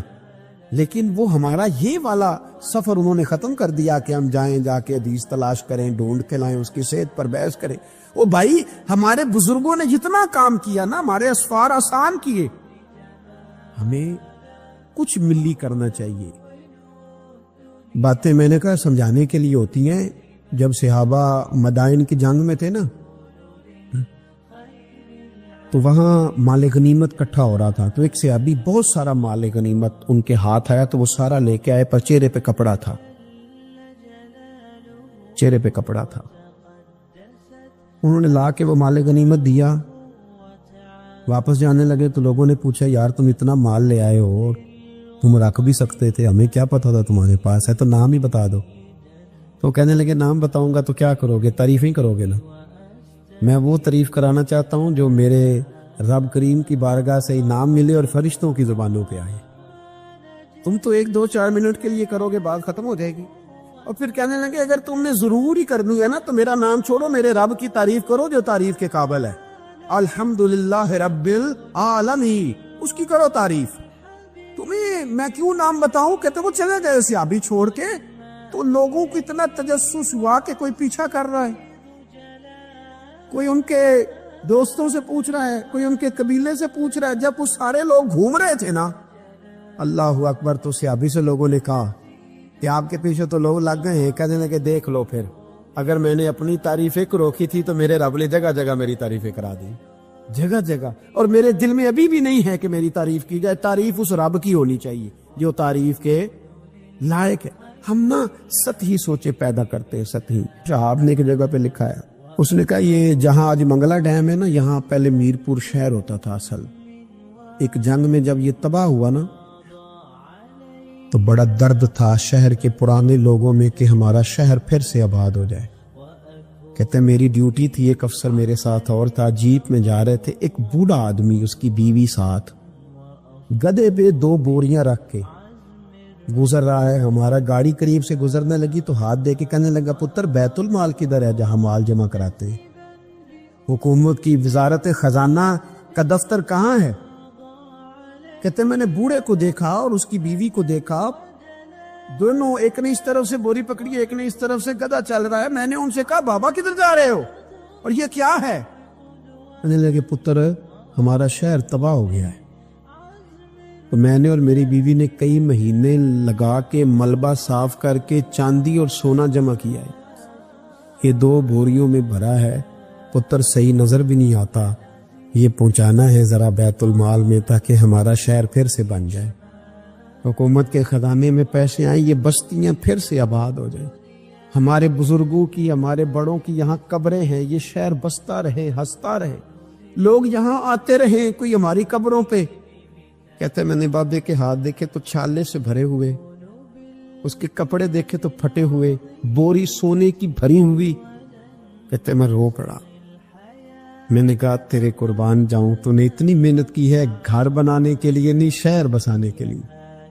او بھائی کوئی شہر بسانے کو بھی تو محنت کرے نا، کوئی ملک بنانے کو بھی تو محنت کرے نا، کوئی دین کے آفاقی پیغام اور آفاقی قدروں کی بحالی کے لیے بھی کوشش کرے نا، سطحی سوچے تمام شہر جلے بس ایک میرا گھر نہ جلے۔ کوئی ایسا کام، کوئی ایسا معاملہ، کوئی ایسی چیز جو آفاقی ہو، جو بڑی ہو، آپ کی سوچے اگر تھوڑی سی بھی وسعت پیدا کر دے تو اللہ تعالیٰ اس میں آپ کے لیے برکت پیدا کر دیتا ہے۔ آپ تھوڑا سا ذوق پیدا کریں، تھوڑا سا۔ میرے اسا فرمایا کرتے تھے مدرسوں کے بچوں سے پیار کرتے رہنا، خدا اپنے بچوں پہ ویسے ہی رحمت کرتا رہے گا۔ کسی غریب کی اشکشوئی کرتے رہنا، گھر کا چراغ خود بخود ہی جلتا رہے گا۔ سوچیں چھوٹی ہے، سطحی ہے، ہمارا مفاد چھوٹا ہے، ہم اس کے اندر وسعت لانے کو تیار نہیں ہوتے، چھوٹا لالچ برپا کرتے ہیں، حضور بڑی سوچ دیتے۔ سراقہ بن مالک کہتے ہیں کہ ابو جہل نے کہا کہ 100 سرخ اونٹ ملیں گے جو حضور کو معاذ اللہ گرفتار کرے گا، میں 100 سرخ اونٹوں کے لالچ میں گیا اور میں حضور تک پہنچ گیا۔ وہ تو حضور نے حکم دیا تو زمین نے میرے گھوڑے کے پیر پکڑ لیے، اندر دستے چلے جا رہے تھے۔ کہتے میں نے کہا کہ حضور میں 100 سرخ اونٹ کے لالچ میں آیا ہوں۔ اس زمانے میں سب سے بڑی سلطنت کیسر روم کی تھی اور اس کی جو شے سب سے زیادہ مشہور تھی وہ سونے کے کنگن تھے۔ ظاہری طور پر بڑا بادشاہ اور بڑی چیز ہاتھوں میں، آپ خاص غور کریں میں کیا کہنے لگا ہوں۔ او سنگیو، وہ کہتے ہیں میں آیا تھا 100 سرخ اونٹ کے لیے، تو حضور مجھے فرمانے لگے تو 100 سرخ اونٹ کے پیچھے میں ہے اور میں تیرے ہاتھوں میں کسرا کے کنگن دیکھ رہا ہوں۔ او بھائی اس سے باہر نکل، اب تو 100 سرخ اونٹوں سے، یہ بھی کوئی بات ہے؟ اتنا چھوٹا مفاد رکھنے کا کیا مطلب ہو؟ آپ اپنی زندگی میں بڑی اور آفاقی سوچ پیدا کریں۔ امام غزالی کہتے ہیں تو بانٹنے کا ذہن تو بنا، خدا تجھے بانٹنے کی توفیق بھی عطا کر دے گا۔ ذوق تو پیدا کر، لیکن نہیں، چھوٹی چھوٹی باتیں، تھکی تھکی باتیں، کچی کچی باتیں، کمزور کمزور سہمے سہمے سے لوگ، او حالات کے سہمے ہوئے لوگوں کو بتا دو حالات بدل جاتے ہیں، کوئی ایک جیسے نہیں رہتے۔ ہر وقت کمزور بات کرنی اور ہر وقت جناب انداز۔ حضرت سیدنا امام زین العابدین بڑا بانٹا ہوں، سوچ بہت بڑی تھی، یعنی آفاقی مزاج کے لوگ، اونچے قد کا مزاج، اونچے رویے۔ ایک بندہ آپ کے پاس آیا تو اس نے آ کے کہا حضور میں بھوکا ہوں، مجھے کھانا چاہیے۔ تو امام صاحب نا اونچی اونچی آواز میں رونے لگ گئے، رو پڑے، درد کے ساتھ روئے، پھر گھر گئے، کھانا تھیلے میں باندھ کے سامان لائے اور لا کے نا دیوار کے ساتھ رکھ دیا۔ اس کو بلایا، کہنے لگے فلانی دیوار کے ساتھ میں نے کھانا رکھا ہے، اٹھا کے لے جا۔ آپ کے صاحب زیادہ کہنے لگے ابا جی ایک تو رونا آپ کا میری سمجھ میں نہیں آیا، لوگ سوال کر ہی لیتے، اور پھر یہ کہ آپ نے دیوار کے ساتھ رکھا تھا اسے دے دینے میں کیا حرج تھا؟ تو امام صاحب فرمانے لگے پتر رویا اس لیے ہوں کہ یار وہ بھوکا تھا اور مجھے پتہ ہی نہیں تھا، پتہ نہیں کتنی بھوک سے کہ اسے کہنا پڑا ہے۔ درد آیا ہے کہ خدا سوال کرے گا کہ تیرے پڑوس میں بندہ بھوکا تھا، کچھ گلی میں بھوکا تھا، تجھے پتہ ہی کوئی نہیں تھا۔ رو پڑا ہوں کہ مجھے خبر ہونی چاہیے تھی، اور وہاں اس لیے رکھا ہے کہ ہمیشہ لینے والا ہاتھ دینے والے ہاتھ سے چھوٹا ہوتا ہے، لینے والا ہاتھ نیچے ہوتا ہے، دینے والا اوپر ہوتا ہے۔ آپ فرماتے ہیں میری طبیعت نہیں مانتی کہ کسی مومن کا ہاتھ میرے ہاتھ کے نیچے آئے. یہ سارے ہاتھ شانوں والے ہیں، لہذا میں ہاتھ سے پکڑاتا ہی نہیں. میں کسی کی نظر کیوں جھکاؤں؟ کیوں کسی کو اس طرح کا کروں کہ اس کی نظریں جھک جائے میرے سامنے کہ مجھے اس نے دیا ہے اور وہ شکر گزار بنے. میں یہ کام، اس کسی نے کہا تھا نا کہ یوں تو ہر ایک کو شیطان سے ڈر لگتا ہے، اور مجھ کو اس دور کے کچھ انسانوں سے ڈر لگتا ہے، اور جس کی ہر بات میں پوشیدہ ہو نشتر کی چبھن، ایسے ہر صاحب احسان سے ڈر لگتا ہے. اس نے احسان کر کے پھر نشتر سے بولے، اس سے ڈر آتا. فرمایا میں نہیں چاہتا اتنی بڑی سوچیں جب لوگوں کی ہوتی ہیں تو پھر میرے بھائی انداز اور ہوتے ہیں. کچھ لوگ ایسے ہوتے ہیں کہ وہ پہلے قوم کا درد رکھتے ہیں، لیکن پھر جب انہیں دولت مل جاتی ہے، کوئی عہدہ مل جاتا ہے، پھر اس طرح کے نہیں رہتے. بعض لوگ پہلے نیک ہوتے ہیں، بڑے پرہیزگار ہوتے ہیں، غریبوں کا درد رکھتے ہیں، ان کی سوچیں سلجھ، پھر ان کو عہدہ مل جاتا ہے، پھر آہستہ آہستہ وہ کہنے لگ جاتے ہیں سارا ٹھیک ہے جی، کدھر ہے مہنگائی؟ کچھ بھی نہیں. یا بندہ جب تک کرائے کی گاڑی میں سفر کرتا ہے تب تک تو وہ کہہ رہا ہوتا ہے کہ کتنا کرایہ بڑھا دیا آپ نے، 5 روپے اضافہ کر دیا. اور جب وہ اپنی گاڑی میں بیٹھے، پھر وہ جو بس کے پیچھے ہوتے ہیں وہ بیوقوف نظر آتے ہیں. کیا ہوں اب تو اس کے پاس پجارو ہے، اس کو کیسے وہ لوگ اب بھلے نظر آئیں گے. لیکن وہ بھائی ابھی بھی ہے کچھ گھر جہاں رات کو یہ ڈسکس ہوتی ہے کہ شادی آ گئی ہے ملتان تو کرایہ کہاں سے پورا کرنا ہے. کرایہ تھوڑا ہے لہذا بچے رہنے دو، خود چلے جاتے، وہاں کچھ دینا دلانا بھی پڑے گا. ابھی بھی ہیں لوگ جو بیچارے ادھار پکڑ کے بیاہ پہ کرایہ لگاتے، لیکن جب سوچ کسی کی وہ رہتی نہیں. عبد الملک بن مروان بڑا نیک کہلاتا تھا، فقہا میں شمار ہوتا تھا، اتنی مسجد میں بیٹھ کے عبادت کرتا تھا کہ اس کو حمامت المسجد، مسجد کا کبوتر کہنے لگ گئے لوگ. لیکن پھر اس کے خلیفہ بننے کا اعلان ہوا. جس دن اعلان ہوا اس دن بھی مسجد میں بیٹھا تھا. پھر اس نے قرآن مجید رکھ کے نا الماری میں، تو کہنے لگتا ہے اب میری اور قرآن کی جدائی ہونے لگی. پھر وہ یہی شخص تھا جس نے حجاج بن یوسف جیسا ظالم آدمی گورنر بنایا. یہ وہی تھا جس کے دور حکومت میں حضرت عبداللہ بن زبیر جیسے لوگ شہید کیے گئے. بس وہ کیفیت ہی نہیں رہی. منصب مل گیا، عہدہ مل گیا تو ختم ہو گئی بات. لیکن کچھ لوگ حضرت عمر بن عبدالعزیز کی طرح کے بھی آئے، اتنا قیمتی لباس پہنتے تھے کہ دنیا عش کا رٹتی تھی. لیکن وہی عمر بن عبدالعزیز تھے کہ جب خلیفہ بنے تو پھر انہوں نے کہا اس طرح کا پہنوں گا جس طرح کا میری رعایا کا غریب آدمی پہنتا ہے. بیوی سے کہنے لگے مجھے رکھنا ہے کہ مال دولت رکھنا ہے؟ اس میں کہا آپ کو رکھنا ہے. وہ ایک خلیفہ کی بیوی، ایک بادشاہ کی بہن، ایک بادشاہ کی بیٹی تھی، پر سارے زیور خیرات کر دیے، غریبی کی زندگی گزاری.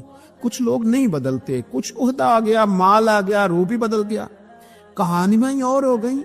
یعنی گاؤں سے آ کر پڑھنے والے بھول ہی گئے کہ کس کی ماں نے کتنا زیور بیچا تھا.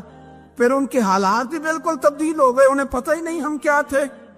سنو نا، حضرت صدیق اکبر رضی اللہ تعالیٰ عنہ کچھ بچیوں کا دودھ عصر کے وقت جا کے دھو کے آیا کرتے تھے، ان کو دیتے تھے. جس دن خلیفہ بن گئے تو ایک بچی نے آ کے پوچھا حضور اب وہ بکریوں کا دودھ کون دھویا کرے گا؟ تو آپ فرمانے لگے کیا خلافت مجھے خدمت خلق سے روک دے گی؟ وہ کام میں اپنی آخرت کے لیے کرتا تھا، کرتا ہی رہوں گا. میں نہیں بدلوں گا، میں بھی ہوں حضور کا غلام. بلکہ کنز المال میں ایک روایت تو ایسی ہے کہ کلیجہ منہ کو آتا ہے.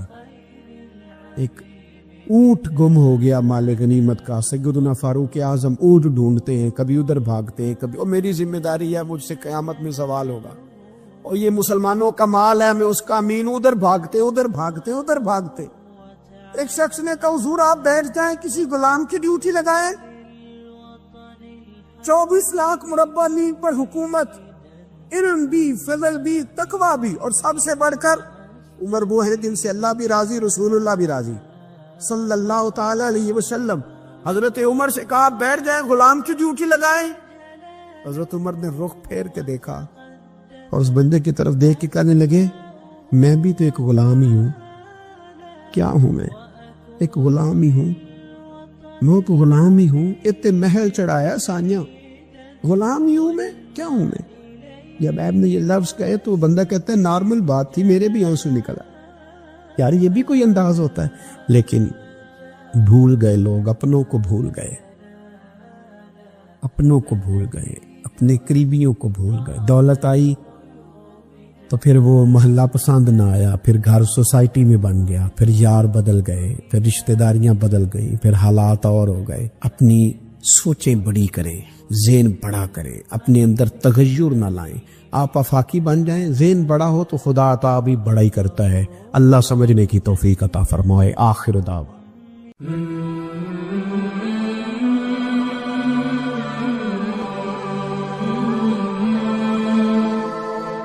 Mm-hmm.